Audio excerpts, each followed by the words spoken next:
A big hello and warm welcome to all of you who are listening to me yet again. I invited some new friends to my channel this time and they have so kindly agreed to listen. Today I want to speak about philosophy.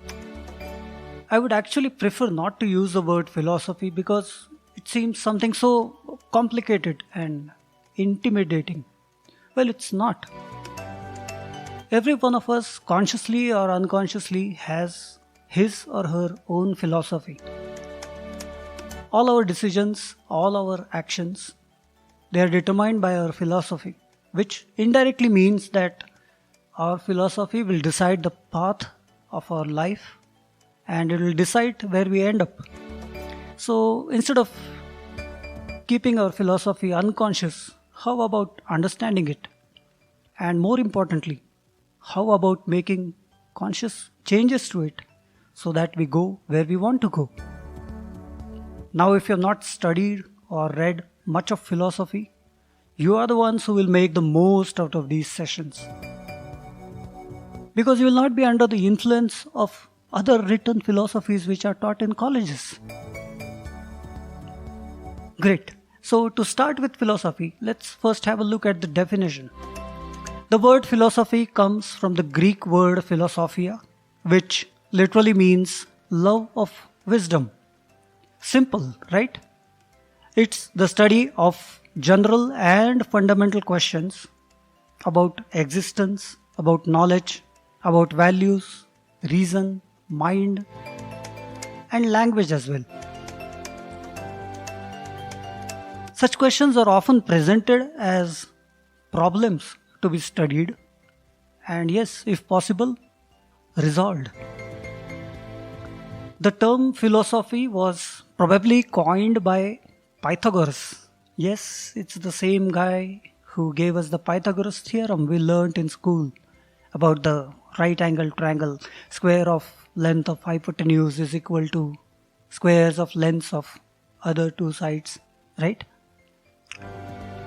Just like we get to know methods and techniques for enhancement when we go to personality development or abundance or transformance or transcendence master classes. There are methods in philosophy as well. Philosophical methods include methods like questioning, critical discussion, rational argument, and systematic presentation. Now, did that sound very simple? Yes, it is simple. It's what we do daily, right? We ask questions, we discuss, we argue, we present. Now, with just a little touch of philosophy presented systematically in common man's language, along with some acceptable daily life examples, will transform your lives dramatically. That's exactly what I want to do with my books. If any of you listening have kids in their early teens, bring them on here. This is all that they need to learn. Everything else will follow on its own. In ancient times, philosophy covered all areas of knowledge, and a practitioner of philosophy was known as a philosopher. From the time of the ancient Greek philosopher Aristotle, well, to note, I am a big fan of Aristotle. In Sanskrit, there is a word called Adya Guru, which means the first or the ultimate master. Aristotle is probably that for me. So, right from Aristotle up to the 19th century, natural philosophy covered astronomy, medicine, and physics.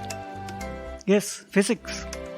For example, Newton's book, written in 1687, called Mathematical Principles of Natural Philosophy, later became classified as a book of physics. What actually happened in the 19th century was there was a huge growth in modern research universities. This in turn caused academic philosophy and other disciplines to professionalize and specialize.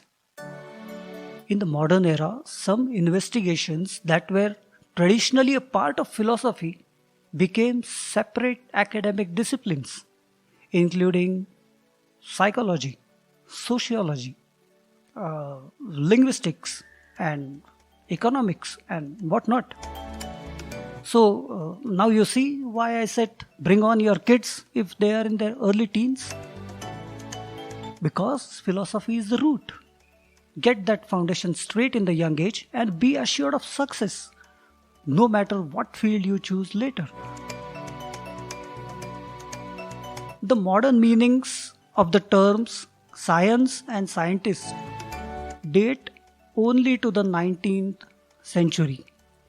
Before that, science was a synonym for knowledge or study, in sync with the Latin origin of the word.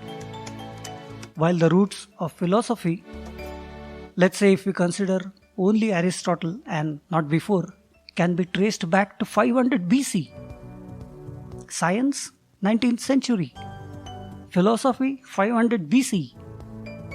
Why then is philosophy not a part of basic education today? I wonder on this always. I guess one of the reasons is that it has not been written with school going kids as the target audience. So kids will mostly not understand anything, or they will get plain simple bored. For example, just check this out. I'll just point out the few major subfields of academic philosophy. Here to this, it's actually simple. Here to this, how it is described. So the major subfields are metaphysics, which is concerned with the fundamental nature of existence and reality. Second, epistemology, which studies the nature of knowledge and belief. Third, ethics, which is concerned with moral value.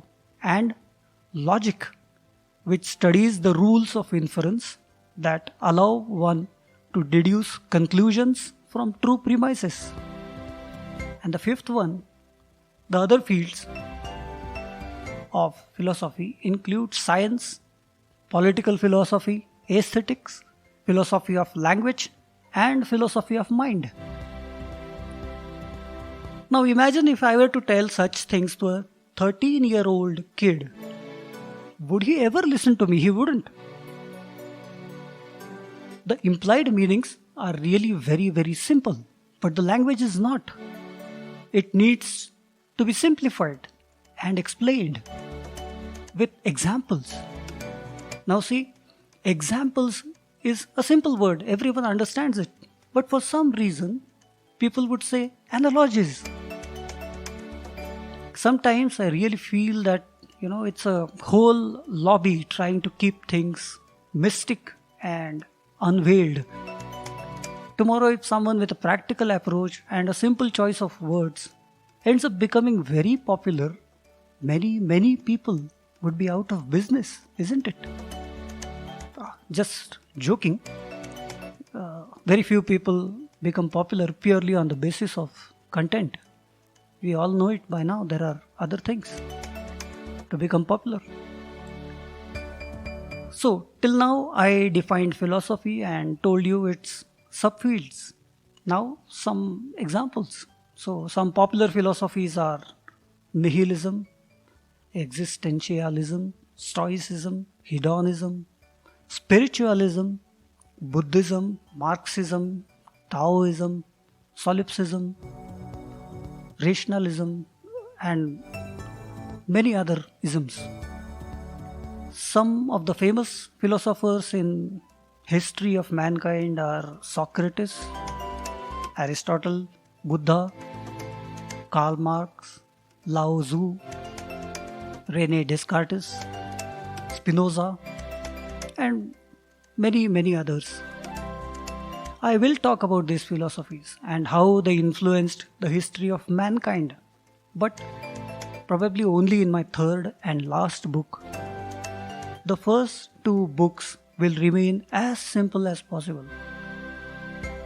Not because I lack the knowledge, or not because I don't have mastery over the English language, but only for the ease of understanding. Everybody needs to understand. Another important point to consider before we get into actual philosophies. There is a theory that everyone has 7 lookalikes. Did you know this? Your lookalikes are called doppelgangers. There's actually a website or many websites which attempt to find your lookalikes. Google it out. On the various websites that I tried, I did not find my convincing lookalike.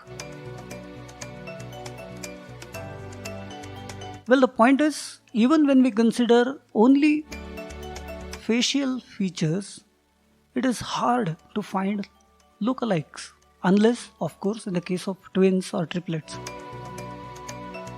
Well, a face is a simple thing.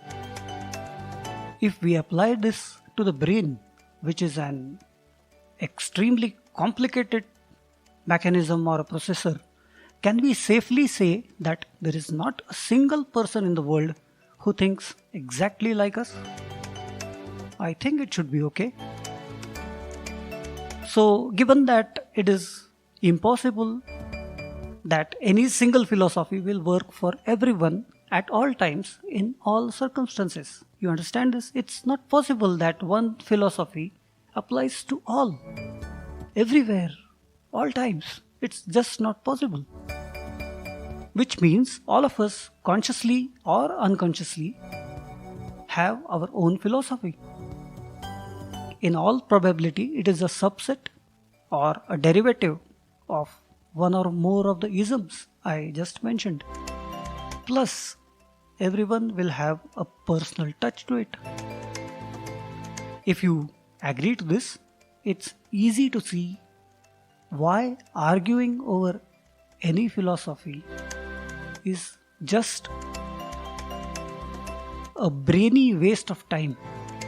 It's intellectual, but it has no utility. What's the use? In the end, you're going to say, well, you may think like that, but I think differently. So let's not argue here. Argument is not our objective here. What would be more fruitful is to understand the methods of philosophy, the techniques used, and apply those for our own enhancement by adding a personal touch to it. So, in my sessions, in my book, I do not teach or preach any philosophy. I will try to trigger your thoughts and teach you systematic methods of how to work upon thoughts. I'll teach you how to decide on what basis what will work for you and what will not. I will assist in building your own philosophy.